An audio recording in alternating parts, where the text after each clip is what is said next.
You never earned this company, James. Dad only kept you around because he pitied you.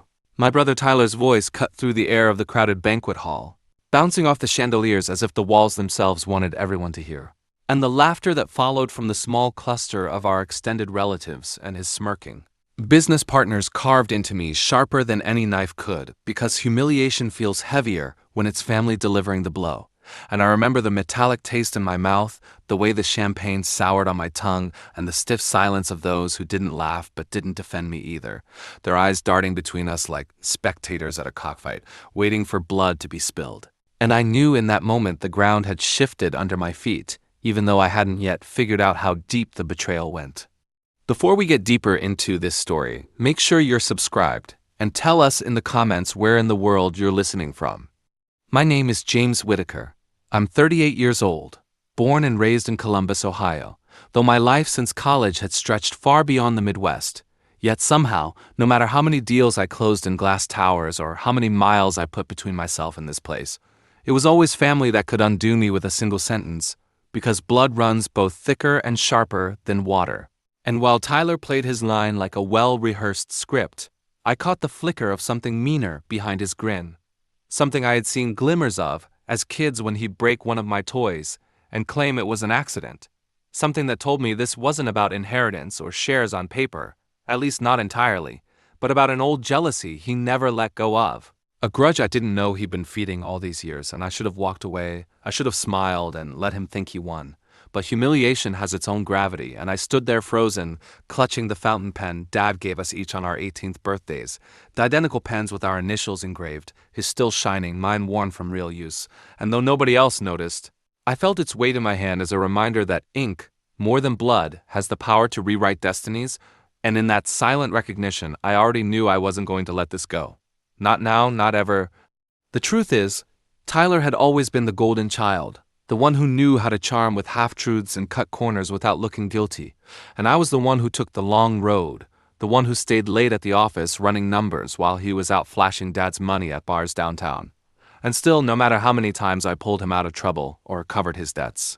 The story he told himself and convinced our parents of was that he was the natural-born leader, and I was just the workhorse who couldn't survive without family. So when Dad's health began failing last year and talks of succession started circling, I believed, perhaps naively, that my years of loyalty and sweat would matter more than Tyler's showmanship. But sitting in that hall under the false warmth of crystal chandeliers and hearing him dismiss me so publicly, I realized he'd been laying groundwork behind the scenes, whispering to our aunts and cousins, maneuvering lawyers, convincing Mom that I was too soft to run things. And suddenly the months of odd silences, of documents I hadn't been copied on, of Dad's lawyer canceling meetings without rescheduling, all snapped into focus, and the humiliation I felt in that moment wasn't just his insult. It was the recognition that I had been outplayed in my own house. Still, even as my ears burned and my hands clenched around that pen, I remembered one thing he didn't know, one card I hadn't shown, one advantage hidden so carefully over the years that not even my parents were aware of it. And though I won't reveal it yet, I'll just say this. The look of triumph on Tyler's face that night would be the last time he ever laughed at me without consequence, because I already held the thread that could unravel everything he had built on lies.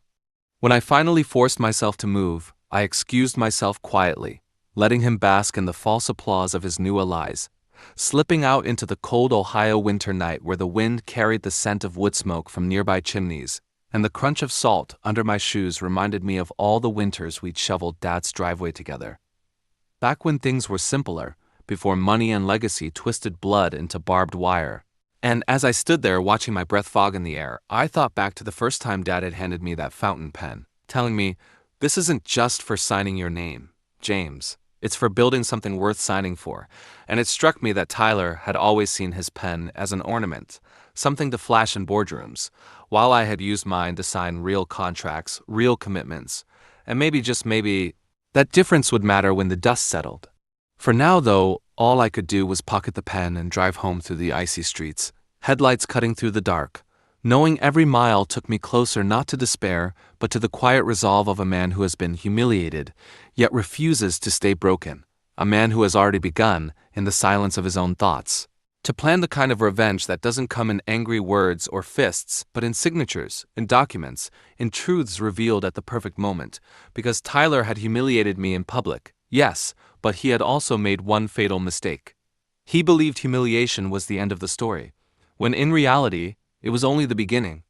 The days that followed that banquet were a blur of clipped phone calls, awkward silences, and 1,000 little signals that Tyler was moving quickly to consolidate power, and though Mom tried to soften the blow with her gentle, "Maybe it's just temporary, James. You know how your brother is," the truth was written in the tightened smiles of Dad's old business associates who suddenly stopped returning my calls, in the board meeting notices I was no longer copied on, and in the smug way Tyler carried himself when he pulled up to the office in Dad's old Cadillac like he was already the rightful heir.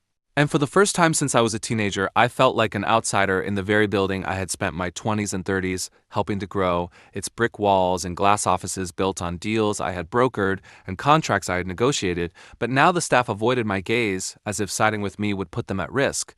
And I knew then that Tyler wasn't just aiming to take the company, he wanted me erased from it completely. Not just stripped of authority, but humiliated into silence. The forgotten son while he became the legend. I forced myself to play along, to nod when he flaunted his new role, to let him think his insults had sunk me, because I understood something he didn't. Men like Tyler reveal their weaknesses when they believe they've already won. And I had patience on my side, a patience sharpened over decades of being overlooked, of staying late while he partied, of building a reputation one signature at a time. And I carried the quiet knowledge of that hidden advantage I hadn't yet revealed.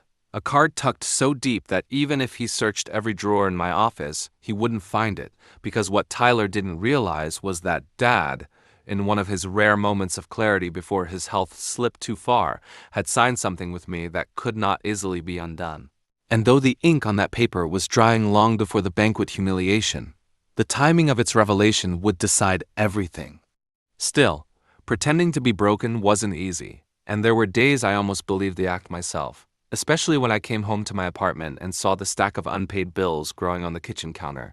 The mortgage on the lake house that Tyler had convinced Dad was unnecessary, now looming over me, and the emptiness of my phone that once buzzed with colleagues seeking advice but now sat quiet, like an artifact from another life, and I would catch myself staring at the fountain pen on my desk, tracing the grooves of my initials, as though the act alone could remind me I still mattered, that I hadn't been erased, and yet despair crept in all the same, whispering that maybe Tyler was right, maybe all my ambition had been wasted if it could be undone so quickly by signatures forged in secrecy. Then came a small flicker of hope. One Tuesday morning, buried under a pile of bills and legal notices, I found a letter addressed not to me but to the company itself, a renewal contract from a logistics firm in Dayton, a deal I had personally structured years back, and the words, "contingent on existing guarantor," leapt out at me. Because I remembered exactly who that guarantor was, and it wasn't Tyler, it was me. My name in ink binding that multi-million-dollar deal, which meant that at least one thread of the company still ran through my hands, invisible to Tyler but vital to operations. And holding that letter I felt for a brief moment the warmth of leverage, of proof that I hadn't been erased entirely, and though it was only a small victory, it lit something inside me again. But the fire of hope is fragile when enemies move quickly. And just as I was beginning to steady myself, Tyler struck harder than before, blindsiding me with a legal notice that Dad's shares, my supposed inheritance, the backbone of my entire future, had been officially transferred to him, witnessed and signed by Mom, filed neatly with the county clerk. And though I scanned every line of that document searching for a mistake, the signatures were all there, the notary stamp pressed clear, and it felt like the room tilted beneath me as I read it, like my chest had caved in. Because if this was true, then I wasn't just pushed aside. I had been surgically cut out of the family tree, rendered legally irrelevant, my decades of sweat rewritten with a single maneuver. And I sat there in the dull light of my kitchen with that paper in my hands, feeling the weight of what it meant, that my father, the man who had once told me he was proud I never asked for handouts, had in his final act entrusted everything to the brother who had spent his life burning bridges I built. And I wanted to scream, to call Mom and demand why, but grief and rage held me silent. And it was only when my eyes drifted to the pen lying on the table beside that cursed notice that something inside me steadied, because the pen reminded me of Dad's words, reminded me that the act of signing is more than the paper itself. It's the power behind it, the trust it represents. and that gave me strength to whisper into the stillness of that kitchen. Not yet, Tyler. You haven't won yet. What Tyler and everyone else didn't know was that his victory was built on signatures that looked clean but had cracks running through them, and I had been quietly preparing, even if the world thought I was broken, even if my family thought I was erased, because the humiliation at the banquet was just Act 1, and the real story, my story, hadn't even begun to unfold. The weeks that followed were a performance, and I played my part well, showing up to family dinners with a forced smile while Tyler dominated every conversation, flexing his new authority as though he'd been born with it, throwing around words like expansion and streamlining, as if he even understood the contracts behind them, and I let him nodding like a defeated older brother, letting Mom fuss over him while avoiding my eyes, and I watched as cousins who once admired my discipline now gathered around him, seduced by the shine of a man they thought had conquered everything. And if you'd seen me, then you might have believed I was finished, a ghost walking through the ruins of my own family's legacy. But beneath that mask of quiet acceptance, I was working in silence, revisiting every contract, every deal, every signature I'd touched over the last decade, piecing together a map of the company's foundation. And what I found was exactly what I expected. Tyler had built his empire on illusions, because half of the revenue he bragged about was tied to agreements that ran through my name, clauses buried deep that no one but me remembered. And I realized all I needed was the right moment, the right clock to let his arrogance tick down until the trap sprung itself. That moment revealed itself when Tyler announced a relaunch gala, a lavish event he claimed would rebrand Whitaker Industries for the next generation.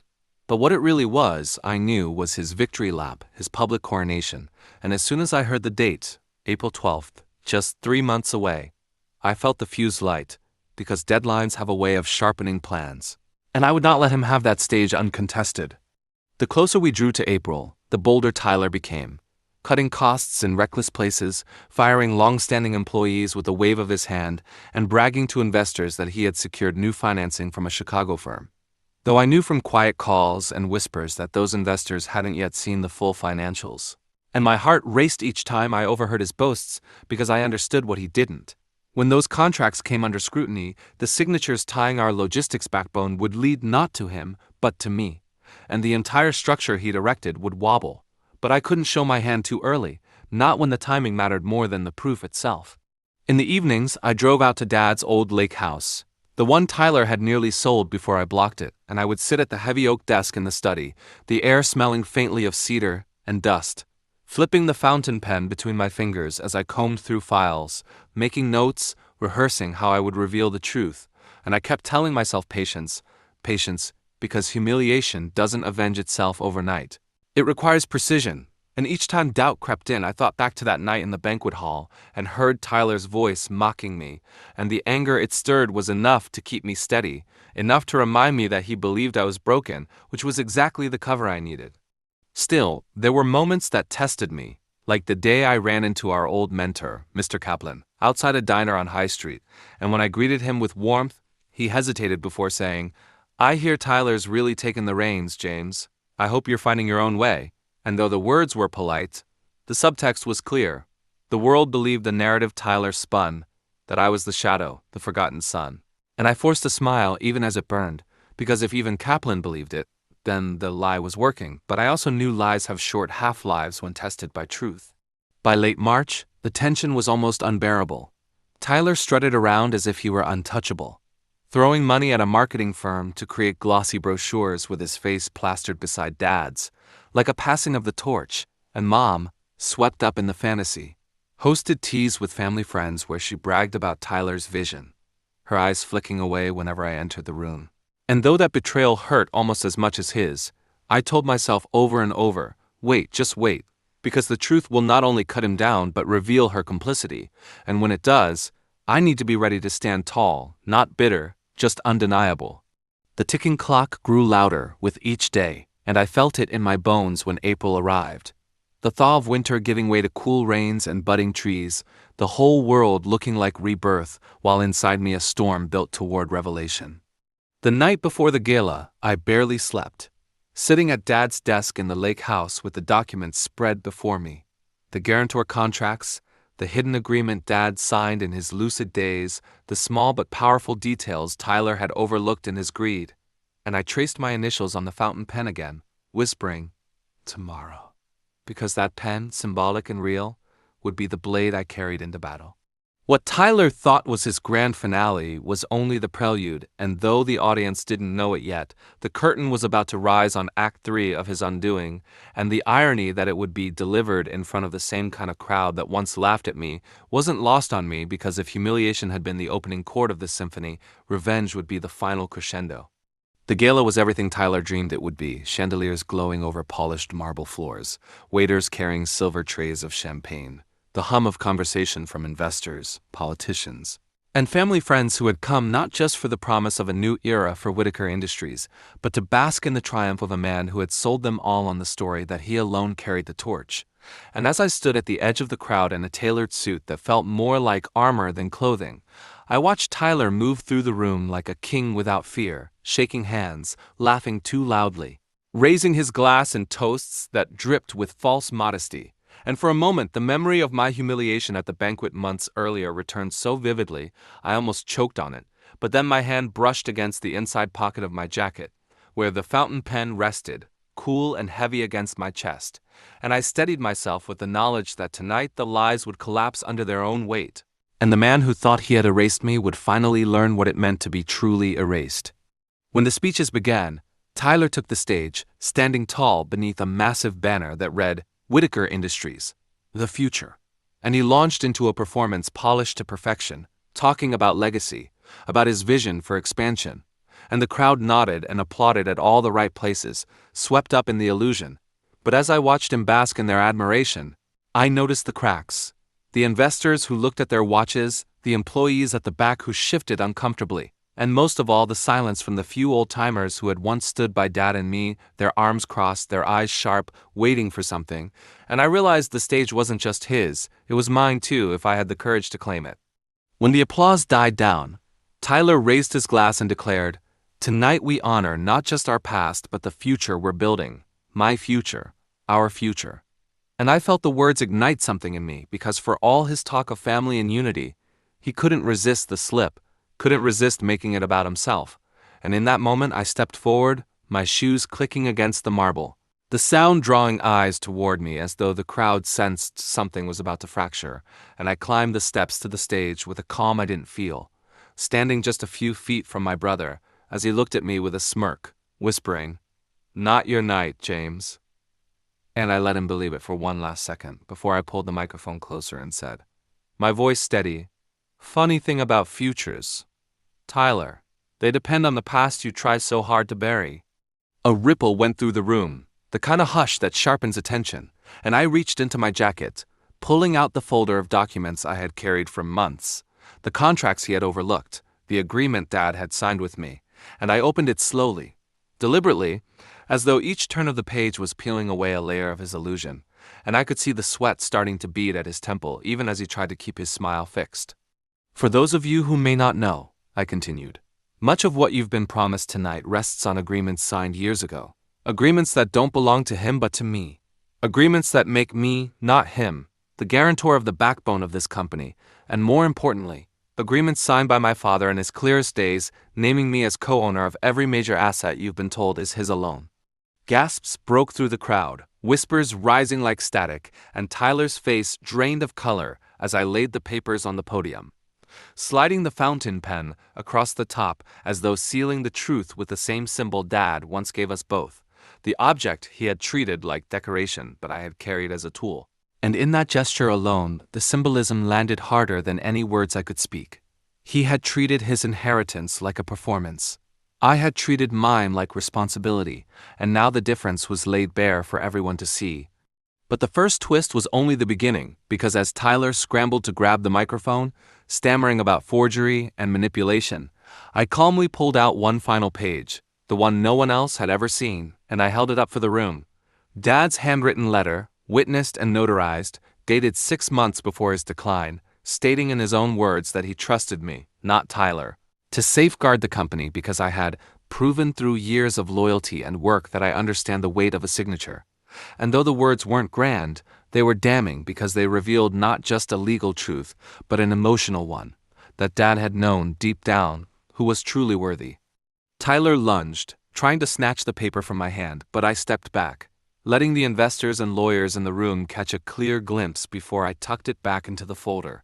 And I said quietly but firmly into the microphone, "You tried to erase me, brother, but you overlooked one thing.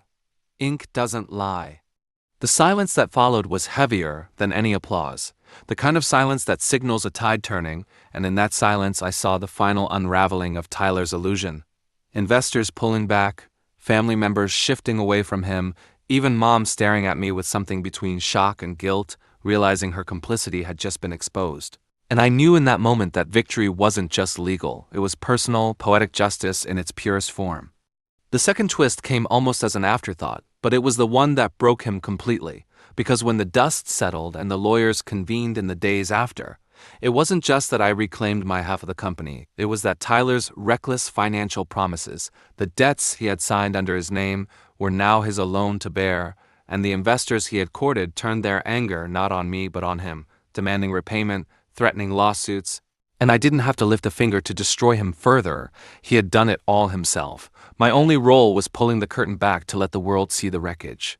The poetic justice of it all was that the very pen he had dismissed as a trinket was the instrument of his undoing, the ink that carried Dad's trust, the signatures that tethered the company to me, the blade disguised as an heirloom, and when I signed the papers formally reinstating my ownership, I used that pen, pressing it firmly against the page so the imprint cut deep into the paper, leaving no doubt that this chapter was mine, not his. As for Tyler, I last saw him slumped in a chair outside the courthouse, his suit rumpled, his face pale, muttering to himself about how it wasn't fair, how Dad always favored me, and though part of me wanted to remind him that it wasn't favoritism but responsibility that won in the end, I didn't say a word because silence can be louder than gloating. And I had no need to humiliate him further. He had done that himself in front of everyone, just as he once did to me. Walking away that day, the spring air cool against my face, I realized I wasn't just reclaiming a company or a legacy, I was reclaiming myself, my dignity, my place in the story, and the satisfaction that came with it wasn't fire or rage, but a deep, steady calm, the kind that only comes when justice, long delayed, finally finds its mark, and I knew then that humiliation had been the beginning. But revenge, quiet, calculated, poetic revenge, was the end? If you enjoyed this story, please give a thumbs up to the video and consider subscribing to the channel for more powerful true life stories.